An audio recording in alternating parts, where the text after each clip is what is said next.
우리 기독교의 그 고전 가운데 3대 고전이 있습니다. 성경 다음으로 많이 읽히고 또 유익한 세 가지 책이 있는데, 첫째는 뭐냐면 존 번연이 지은 철로 역정입니다. 제가 여러 번 이야기했습니다. 존 번연의 철로 역정 꼭 한번 읽으셔야 됩니다. 만약에 어떻게 구입해야 될지 모르겠다면 저를 찾아오시면 됩니다. 두 번째, 토마스 아킨필스가 쓴 그리스도를 본받아라는 책이 있습니다. 두 번째 책입니다. 그 책도 꼭 한번 읽어보시고, 세 번째는 어거스틴이 쓴 참회록, 고백록이라고 이렇게 번역되기도 하고 참회록이라고 번역되기도 하는데, 이 참회록이 세 번째 책입니다. 어거스틴은 351년에 11월 13일 날 지금으로 말하면 북아프리카에 있는 알제리에서 태어났습니다. 아버지는 이교도였고 어머니는 신실한 크리스찬이었습니다. 이름이 모니카입니다. 이 모니카는 어거스틴이 하나님의 사람으로 자라나기를 간절히 기도했어요. 어렸을 때부터 예수님을 잘 믿고 하나님의 사람으로 자라나기를 간절히 기도했는데, 어거스틴이 17살 되는 날 유학을 떠납니다. 마니교라는 이단에 빠져요. 철학적이고 이성적인 체계가 마음에 들어가지고 마니교라는 이단에 빠지게 되어지고, 한 여인을 만났는데 그 여인하고 동거를 합니다. 한 10년 넘게 했어요. 아이를 낳게 되어집니다. 어머니 마음이 타들어갔어요. 그래도 기도를 포기하지 않고 계속 기도했습니다. 한 번은 밀라노의 주교인 암브로시우스를 찾아갔습니다. 오늘날로 말하면 목회자입니다. 목사님, 우리 아들이 이단에 빠졌습니다. 한 번만 만나주셔서 잘못을 일깨워 주시기를 바랍니다. 그러니까 암브로시우스가 유명한 말을 남깁니다. 여자여, 기도의 어머니의 자식은 결코 망하지 않습니다. 이게 암브로시우스가 어머니 모니카에게 했던 말입니다. 기도하는 자의 자녀는 결코 망하지 않습니다. 그래서 모니카 눈물로 기도하는데, 어느 날 이 밀라노의 한 정원에 어거스틴이 거닐고 있는데 소리가 들립니다. 아이들의 소리였습니다. 노래 소리 같이 들렸어요. 들고 읽어라, 들고 읽어라는 소리가 딱 들렸어요.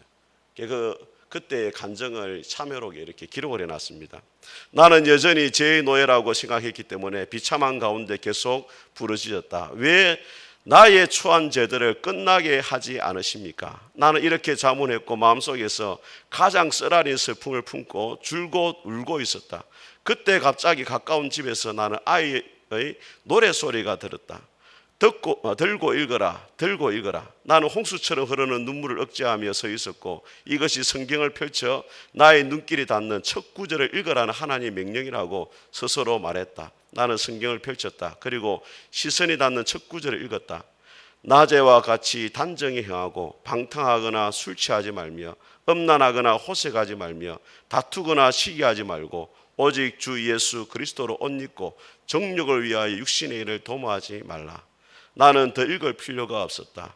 그 구절의 끝부분에 이르러 바로 그 순간에 마치 확신의 빛이 내 마음에 쏟아져 들어오는 것 같았고, 모든 의심의 어둠이 사라졌기 때문이다. 하나님이 어머니 모니카의 기도를 들으시고 이 어거스틴이 회심하고 암브로시우스에게 세례를 받게 되어집니다. 나중에 히포의 주교로서 평생 동안 하나님의 사람이 됩니다. 중세 시대에 가장 위대한 신학자이고 가장 위대한 성자라 이렇게 어거스틴이 불리게 되어집니다. 히브리서 4장은 말씀합니다. 하나님의 말씀은 살았고 운동력이 있어서 좌우의 날선 어떤 검보다도 예리하여 혼과 영과 및 관절과 골수를 찔러 쪼개기까지 하며 마음의 생각과 뜻을 감찰하느니라. 왜 우리가 하나님의 말씀을 가까이 해야 되느냐? 하나님의 말씀은 죽은 말씀이 아니고 지금도 살아서 역사하는 말씀이기 때문에 하나님의 말씀을 읽을 때마다 우리의 심령이 살아나고 하나님의 사람으로 변화가 되는 줄 믿습니다. 저는 여러분들이 2023년 한 해 동안에 정말로 하나님의 말씀을 통해 가지고 여러분의 삶이 변화될 수 있기를 주의 이름으로 축복합니다. 오늘 이 본문의 말씀은 바울이 감옥 안에서 마지막 죽음을 앞두고 기록한 말씀입니다. 목회자인 디모데에게 마지막으로 남긴 말씀인데, 마지막으로 남긴 말씀이 뭐냐면 성경에 대한 말씀이에요.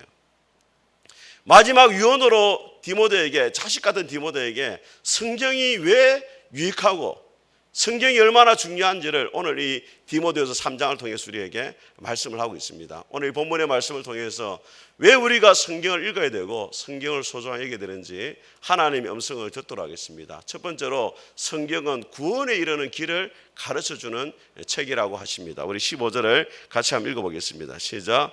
또 내가 어려서부터 성경을 알았나니 성경은 능히 너로 하여금 그리스도 예수 안에 있는 믿음으로 말미암아 구원에 이르는 지혜가 있게 하느니라.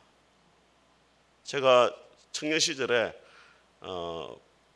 방황은 한 적은 별로 없어요. 저는 보시다시피 착하게 생겼잖아요. 그래서 크게 방황은 하지 않았고 이제 고민은 좀 많았습니다. 진리를 추구하고자 하는 고민이 많았어요. 그래서 뭐 교회는 열심히 다니는 건 당연했지만은 또 다른 종교도 이렇게 또 한번 관심도 가져보기도 하고 또 불교의 책도 한번 읽어보기도 하고 또 이단들도 또 연구를 조금 했습니다. 구원파 이단의 연구도 좀 하고 그 책을 읽으니까 뭐 불교 책 이런 것도 좀 뭐 유익하더라고요. 이렇게 읽어보니까 뭐 법정스님 책 이런 책 유익하더라고요. 그래서 제 멘토 목사님한테 물었어요. 목사님, 다른 책 읽어도 뭐 착하게 살라고 하고 다 좋은 말씀이 많은데 성경하고 세상의 책들하고의 차이가 무엇입니까? 이렇게 물었어요. 그 목사님이 주저하지 않고 말했습니다. 저한테 세상의 책들에게는 생명이 없습니다. 이렇게 얘기하더라고요. 여러분, 세상에 수만 권의 책, 모든 책을 다 읽어도 거기에는 구원에 이르는 길은 나와 있지 않습니다. 세상에 여러분들이 모든 책을 다 읽어도 구원받지 못합니다. 그렇지만 성경은 한 줄의 말씀만 읽어도 구원을 받을 수가 있어요. 어거스틴이 로마서 13장의 그 말씀을 읽었을 때 구원을 받았던 것처럼 성경 말씀에는 생명이 있기 때문에 한 줄의 말씀만 읽어도 구원을 받는 거예요. 어떻게 하면 그러면 구원을 받을 수 있느냐? 오늘 바울이 디모데에게 말합니다. 모든 성경은 하나님의 감동으로 되어졌다 이야기를 하면서 성경은 구원에 이르는 길이 있는데 그 길이 뭐냐면 예수님 안에 있다는 거예요. 다르게 말하면 예수님을 믿음으로 구원을 받는 거예요. 교회를 오래 다닌다고 구원받는 거 아닙니다, 여러분.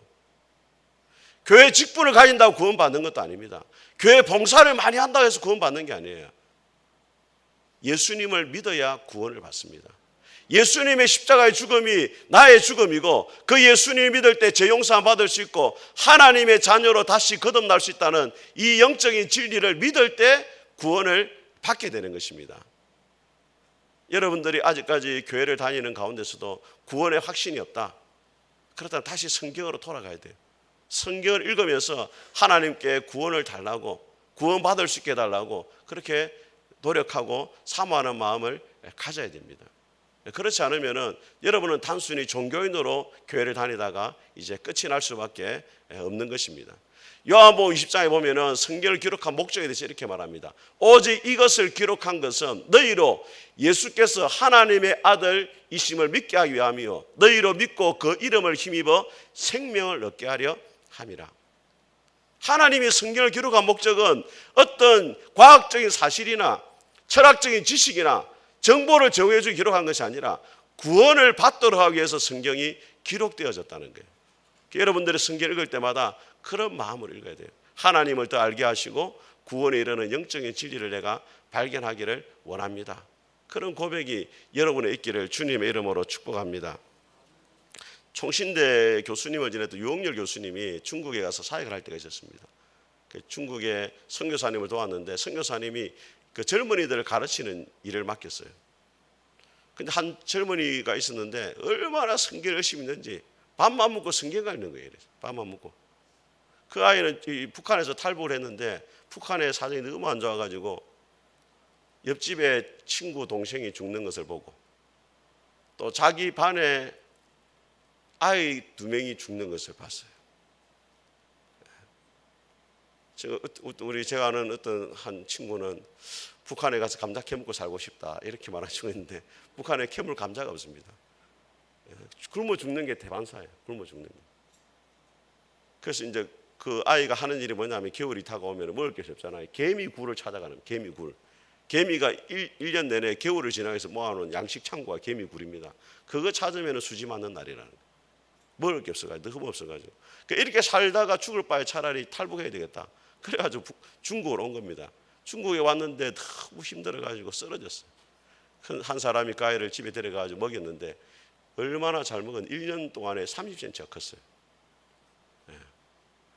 이 친구가 이제 성경을 읽는 겁니다. 교수님이 물었습니다. 복음을 설명하기 위해서 창세기 3장 15절 내가 너로 여자애와 원수가 되게 하고 너희 후손도 여자의 후손과 원수가 되게 할 것이고 너희 후손은 그의 머리를 상하게 할 것이고 그는 너의 발꿈치를 상하게 할 것이고 그는 너의 머리를 상하게 할 것이다. 이 말씀이거든요. 예수님이 십자가에 죽으신다는 말씀이에요.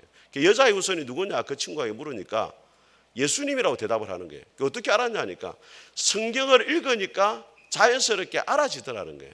여러분 성경을 읽어가면은 자연스럽게 예수님이 누구이고 예수님을 통해서 구원받는다는 진리를 자연스럽게 알게 되어집니다. 저는 여러분들이 성경을 통해 가지고 정말로 예수님을 만나고 구원을 받을 수 있게 되기를 주님의 이름으로 축복합니다. 두 번째로 성경은 하나님의 사람으로 변화되기 위해서 기록된 책입니다. 우리 16절 말씀을 같이 한번 읽어보겠습니다. 시작. 모든 성경은 하나님의 감동으로 된 것으로 교훈과 책망과 바르게 함과 의로 교육하기에 유익하니. 여러분 성경이 하나님의 감동으로 기록되어졌다 이 말은 감동이라는 말은 숨을 내쉬다 이 말이에요. 여러분 사람이 말을 할 때 숨을 안 쉬고 말을 못합니다. 감동으로 기록되어졌다 이 말은 하나님의 입에서 나왔다 이 말이에요. 하나님이 말씀하셨다 이런 뜻입니다. 여러분 성경은 창세기부터 요한계시록까지 이 시대가 얼마냐면 1600년입니다. 한 사람이 성경을 한 시대에 기록한 게 아니고 창세기부터 요한계시록까지 1600년의 시간 동안에 40명의 다른 기록자가 하나님 앞에 쓰임받아 가지고 기록을 했거든요. 언어가 다르고 구약은 히브리어, 신약은 헬라, 또 아람어 이렇게 언어가 다른데 40명의 저자가 1600년 동안 기록한 거예요. 사람들에 의하면은 시대가 다른데 여러 사람이 기록해 가지고 그 책이 일치가 되고 통일이 되기는 불가능하다는 거예요. 그래서 성경은 1600년 동안 40명의 저자가 다른 언어와 다른 장소와 다른 문화를 가진 사람들이 기록을 했는데도 통일이 되고 짝이 다 맞아요. 예수님 믿음으로 구원받는 진리가 통일성을 가지고 있습니다. 그 이유가 뭐냐면 오늘 말씀합니다. 모든 성경은 하나님의 감동으로 기록되어져. 다르게 말하면 하나님의 입에서 나왔다는 거예요. 어떤 성경을 읽어도 그 주제는 똑같아요. 예수님을 믿음으로 구원을 받는다. 구약도 마찬가지고 신약도 마찬가지입니다. 오늘 바울이 모든 성경은 하나님의 감동으로 되어진 것으로 구원 얻기 위해 기록되어졌고 또 하나는 뭐냐면 하나님의 사람으로 변화되기 위해서 기록된 책이 성경 말씀이라는 겁니다. 우리 16절을 다시 한번 읽어보겠습니다. 시작. 모든 성경은 하나님의 감동으로 된 것으로 교훈과 책망과 바르게 함과 의로 교육하기에 유익하니. 첫 번째 성경에 기록된 목적은 구원 얻기 위해서이고 또 하나는 뭐냐면 하나님의 사람으로 변화되기 위해서인데 변화되는 과정을 세 가지로 설명합니다. 첫째는 뭐냐면 성경은 교훈하고 책망한다는 거예요. 성경을 읽으면 하나님이 우리에게 가르치고 책망을 해요. 여러분 소교리 문답에 보게 되어지면 우리 신앙을 문답으로 만들어 놓은 게 소교리 문답인데 영국의 웨스트민스터 교회에서 만들었거든요. 거기 보면 이렇게 되어 있습니다. 첫째가 뭐냐면 일문이 뭐냐면 사람의 제일 되는 목적은 무엇입니까? 일문이에요. 그 답이 뭐라고 되어 있냐면 하나님을 영화롭게 하고 영원토록 그를 즐거워하는 것입니다. 이게 일문에 대한 답입니다. 두 번째, 어떻게 하나님을 영화롭게 하고 하나님을 기쁘시게 합니까? 하면은 답이 뭐냐면 성경 66권이 하나님을 어떻게 영화롭게 하고 기쁘시게 할 것인가를 보여주는 유일한 법칙입니다. 이렇게 되어 있어요. 그럼 세 번째 문, 그럼 성경이 요긴하게 가르치는 것은 무엇입니까? 하면은 하나님을 어떻게 믿을 것과 하나님이 우리에게 요구하시는 것이 무엇인지를 가르쳐 줍니다. 이렇게 되어 있어요. 여러분 지금 보니까 좀 머리가 좀 아프신 것 같은데. 자, 1문이 뭐라고요? 사람의 제일 되는 목적은 무엇입니까? 하나님을 영화롭게 하고 영원토록 그를 즐거워하는 것이다. 그럼 이 어떻게 하면 하나님을 영화롭게 하고 즐거워하느냐? 성경에 그게 기록되어 있다는 거예요. 그 성경은 뭐냐? 하나님을 어떻게 믿는 것과 하나님 우리에게 요구하시는 요구가 무엇인지를 기록해 놨다는 거예요. 다르게 말하면 하나님을 영화롭게 하고 즐거워하기 위해서는 반드시 뭘 읽어야 된다는 거예요. 성경을 읽어야 돼. 왜? 성경이 하나님을 어떻게 믿을 것과 하나님 우리에게 요구하시는 본분이 무엇인지를 성경이 가르쳐 주기 때문에 성경을 읽지 않고 하나님을 영화롭게 하겠습니다, 하나님을 즐거워하겠습니다는 불가능한 일이라는 거예요. 여러분의 마음속에 하나님을 영화롭게 하겠다 그런 마음은 있을 줄 몰라요. 근데 성경을 안 읽고 있다, 그럼 그 열망은 거짓된 겁니다. 여러분. 하나님을 모르는데 어떻게 하나님을 영화롭게 할 수가 있겠습니까? 하나님을 모르는데 어떻게 하나님을 즐거워할 수가 있겠습니까? 그 불가능한 일이라는 거예요. 저희 아내에게 제가 그 이전에 프로포즈를 한 적이 있습니다. 제가 생긴 건 이래도 좀 로맨틱한 면이 있습니다.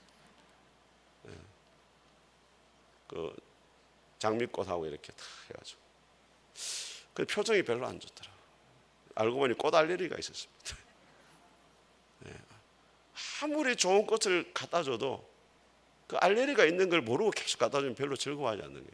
하나님을 영화롭게 하고 기쁘시게 하기 위해서는 뭘 해야 되느냐? 하나님을 제대로 알아야 되는 거예요. 사람이 제대로 살려면 새 여자의 목소리를 잘 들어야 된단 말이 있습니다. 어릴 때는 어머니의 목소리를 잘 듣고, 결혼하면은 아내의 목소리를 잘 듣고, 차를 운전할 때는 내비게이션의 아가씨 목소리를 잘 들어야 됩니다. 제가 운전하면 항상 두 여자가 말을 합니다. 뒤에서는 한 여자가 이야기합니다. 주사 나 아빠 잘 봐래, 딴 데 간대. 항상 저 길눈이 어두워가지고 내비게이션을 봐도 다른 데로 가요. 예.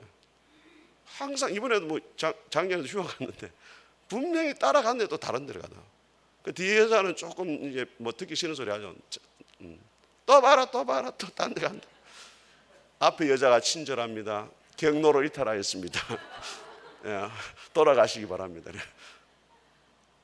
내 생각이 아무리 옳아 보여도 내비게이션이 가르치는 길을 따라가지 않으면 잘못된 목적지로 가는 거예요. 문제가 생겨요. 하나님의 말씀도 마찬가지입니다. 내 생각이 아무리 좋아 보이지만은 하나님의 말씀의 길을 벗어나면 인생에 문제가 생길 수밖에 없어요.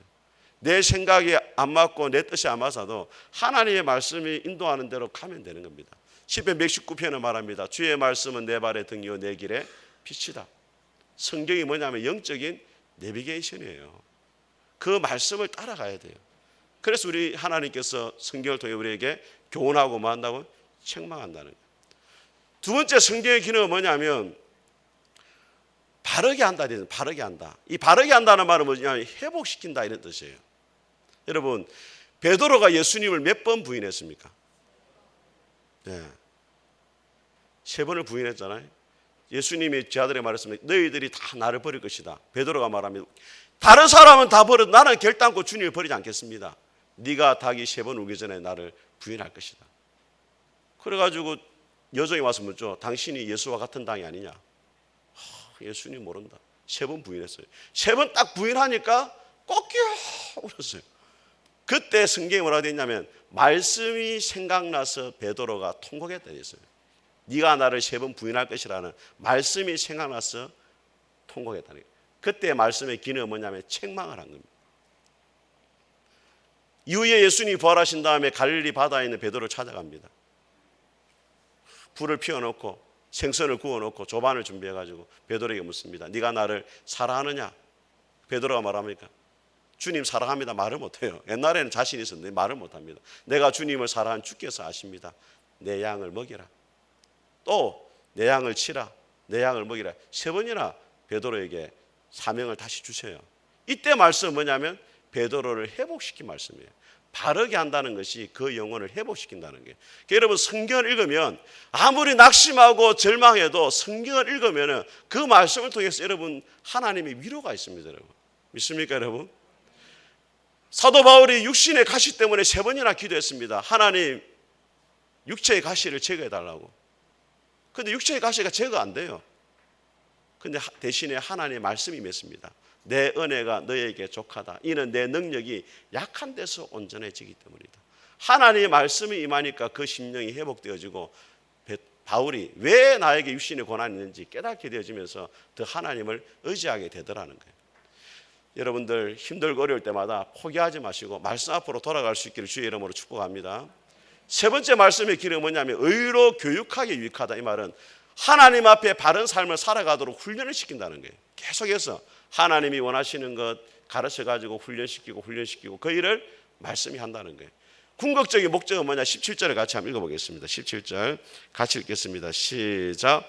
이는 하나님의 사람으로 온전하게 하며 모든 선한 일을 행할 능력을 갖추게 하려.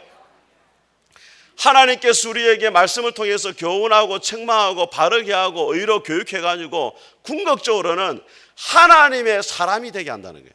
그리고 하나님의 일을 행할 수 있는 능력을 갖추게 만들어준다는 거예요. 여러분, 성경은 단순한 정보를 전달하는 게 아니고 하나님의 성경을 주신 목적은 뭐냐? 구원을 받게 하고 구원받은 다음에는 하나님의 사람으로 살아가도록 하기 위해서 성경이 기록된 것입니다. 여러분들이 구원을 받았지만 왜 하나님의 사람으로 살지 못하고 있느냐? 성경 말씀을 통해서 여러분이 변화가 안 되니까 그래요. 성경에 보면 네 가지 밭이 나오잖아요. 길가밭 같은 밭, 돌짝밭, 가시밭, 옥토밭이 나오잖아요. 길가밭은 뭡니까? 말씀을 듣는데 귀를 안 기울여요. 마귀가 다 뺏어가요.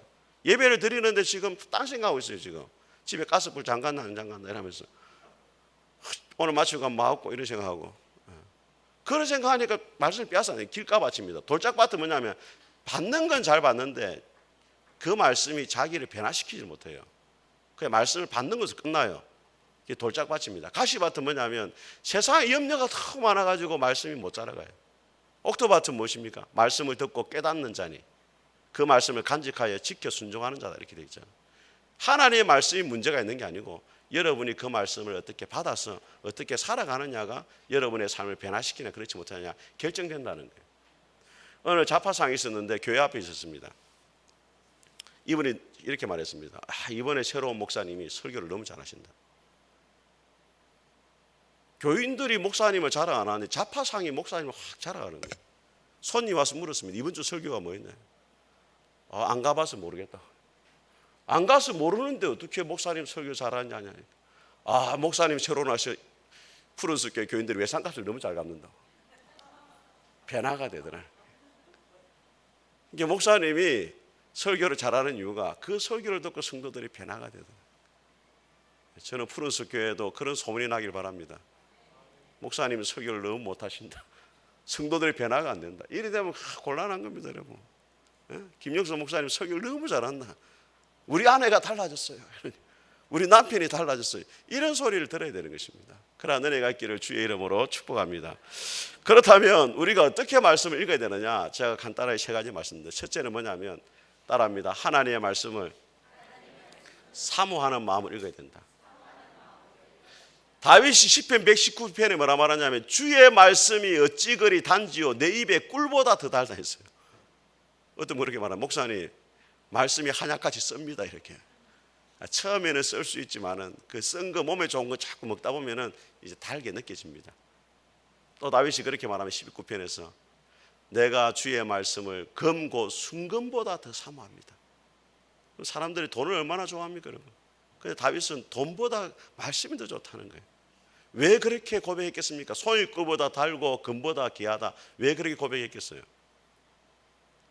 어떤 아이가 지퍼 성경을 선물로 받았어요. 부모님한테 지퍼가 달린 성경. 교회 들고 왔습니다. 선생님한테 자랑했습니다. 선생님 벌써 이 지퍼 달린 성경 너무 좋다고. 선생님이 지퍼를 딱 열라하니까 깜짝 놀라요. 선생님 조심하세요. 큰일 납니다. 하나님 나옵니다. 그랬어요. 성경이 왜 중요하냐면 성경을 통해 하나님을 만나기 때문에 그래요. 그러니까 다윗이 왜 말씀이 송이꿀보다 달고 말씀을 금보다 사모했느냐? 성경을 통해서 누구를 만날 수 있기 때문에 하나님을 만나기 때문에. 단순히 여러분 성경을 다른 사람보다 성경의 지식을 더 많이 알고 위해서 성경을 더 알아가기 위해서 그거는 여러분 잘못된 동기예요. 신천지 이단이 왜 문제입니까? 여러분보다 성경을 훨씬 더 많이 알고 암송합니다. 근데 성경을 통해 누구를 못 만나고 있습니까? 신천지가 성경을 배우는 목적은 자신들의 교리를 알기 위해서이지 거기서 하나님을 만나기 위해 성경을 보는 게 아니에요. 그러니까 문제죠. 성경을 왜 사모해야 되느냐? 단순히 성경을 사모하지 말고 하나님 만나기를 성경을 통해 사모할 수 있기를 주의 이름으로 축복합니다. 두 번째로 성경을 읽을 때 기도하면서 읽으세요. 시편 119편에 뭐라고 되어 있냐면 내 눈을 열어서 주의 법에 기이한 것을 보게 하소서 이렇게 되어 있어요. 성경은 하나님의 말씀이기 때문에 아무리 박사학위 하셔도 성경을 이해를 못해요. 그런데 초등학생이라도 하나님이 눈을 열어주시면 성경이 이해가 되는 거예요. 시편 23편을 어떤 큰 이렇게 파티에서 어떤 분이 이렇게 성우한테 이야기를 했어요. 당신이 이 말씀을 암송해 달라고. 여호와는 나의 목자시니 내 부족하면서 좋은 목소리로 암송을 했습니다. 한 목사님에게 부탁을 했습니다. 목사님이 성경을 또 암송했어요. 시편 23편을. 그러니까 사회자 이렇게 말했습니다. 이분은 성경을 알고 목사님은 시편 23편에 나오는 목자 되신 주님을 알고 계시군요. 이렇게 이야기했습니다. 성경을 아는 게 중요한 게 아니고 성경을 통해 하나님을 얼마나 만나느냐가 중요한 거예요. 우리가 왜 기도하고 성경 읽는 게 피곤합니까, 여러분? 그걸 하나의 종교 생활로 보면 피곤한 겁니다, 여러분. 예배 드리는 것도 마찬가지예요. 종교 생활로 생각하면 피곤한 일입니다. 근데 예배를 드리고 기도하고 성경을 읽는 궁극적인 목적은 누구를 만나는 겁니까? 하나님을 만나는 거잖아요. 여기에 초점을 계속 둬야지. 안 그러면 기도하는 것도 성경 읽는 것도 예배 드리는 것도 다 피곤한 일입니다. 저는 여러분들의 신앙의 초점이 오직 하나님이 될 수 있기를 주의 이름으로 축복합니다. 세 번째로 따라하면 성경을 규칙적으로 읽어야 된다. 네. 후탁 성도라고 제가 말씀드렸죠. 후탁. 성경책 주일날 갖고 와서 옆에 탁자에 올려놨다가 주일 되면 탁 들어가지고 오는 사람이 후탁 성도입니다. 후탁 성도. 성경 아예 안 읽는 사람이에요. 여러분 이스라엘 백성들이 광야를 지날 때 하늘에 만나가 내렸잖아요. 하나님 뭐라 말했습니까? 매일 만나를 거두랬습니다. 그리고 저장하지 말아라. 말 안 듣고 저장하니까 다 썩어버렸어요. 그리고 안식일 날 오기 전에는 이틀분을 거둬라. 왜? 저장이 된다는 거예요. 왜? 안식일 날 만나가 안 내리니까 이틀분을 거두라는 거예요. 또 말 안 듣는 사람이 있었습니다. 내일도 내리겠지. 또 안 거뒀어요. 안식일 나가니까 없어요. 이 훈련을 40년 동안 시켰습니다. 말씀대로 가니까 있고 말씀대로 저장하니까 남고. 왜 이 훈련을 40년 동안 시켰습니까? 성경이 말씀합니다. 이는 사람이 떡으로 사는 것이 아니고 하나님의 말씀으로 사는 걸 깨닫도록 하기 위해서요. 말씀대로 사는 훈련을 시키기 위해서 이 훈련을 시켰다는 거예요. 여러분들 어떤 성도가 되어야 되느냐? 후탁 성도가 아니고 만나 성도가 되어야 돼요. 날마다 양식을 가서 거두고 먹고 저장하고 이 훈련을 해야 된다는 거예요. 조지 물러 목사님이 계십니다. 이분이 고아의 아버지라 불리는데 이분이 이런 고백을 했습니다. 나는 과거에는 아침 일어나면 곧 옷을 입고 아침 먹을 때까지 기도를 하였다. 그러나 지금은 일어나서 제일 먼저 하는 일은 하나님의 말씀을 읽는 일이다. 말씀을 다 읽은 후에는 감동받은 구절이나 단어를 묵상할 때 나는 깨우침을 받기도 하고 책망을 듣기도 하고 죄를 깨닫기도 하며 위로와 소망을 얻기도 한다. 말씀을 묵상하며 주님과 더욱더 깊은 교제를 가지게 된다. 그러면서 자연스럽게 죄의 고백, 감사와 찬양, 중보기도, 간구하는 기도를 들어가게 된다. 자, 여러분 우리가 새벽 기도 와가지고 왜 성경을 먼저 읽느냐 하면은 기도만 먼저 했을 때는 잘못된 방향으로 가기가 쉬워요. 그러니까 먼저 성경을 읽으면은 성경 가운데 하나님의 뜻을 발견하고 그 말씀에 맞추어서 기도하는 것이 하나님이 원하시는 기도가 된다는 거예요. 여러분들 하루를 시작할 때도 새벽 기도 못 오시더라도 집에서 꼭 말씀을, 제가 얼마나 친절한 목사입니까? 여러분 읽은 말씀을 주보에 매일 실어 놓잖아요. 네? 벌써부터 포기하신 분 몇 분 보이네. 얼굴 표정 보니까 성경 올해 일도 해야 되는데 벌써 포기하신 분. 제가 부탁드립니다. 3일만 열심히 하세요.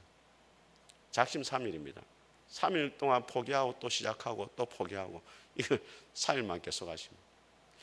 여러분 사무엘 선지자가 사울 왕이 그렇게 말합니다. 당신이 여호와의 말씀을 버렸으므로 하나님도 당신을 버려 이스라엘의 왕이 되지 못하게 하셨습니다. 사울 왕이 왜 버림받았느냐? 하나님의 말씀을 버렸다는 거예요. 하나님의 말씀을 버렸다는 말은 하나님을 버렸다는 거예요. 여러분 하나님 사랑하는 건 다른 게 아닙니다. 말씀을 사랑하는 겁니다. 말씀을 사랑하는 것이 하나님 사랑하는 것이고 말씀을 멀리하는 것은 하나님을 멀리하는 것입니다. 저는 우리 푸른숲교회 모든 성도들이 2023년 한 해 이제 둘째 주잖아요, 그죠? 하나님의 말씀을 더 사랑함으로 하나님을 만나고 하나님의 사람으로 변화될 수 있기를 주님의 이름으로 축복합니다. 우리 202장 찬송하겠습니다.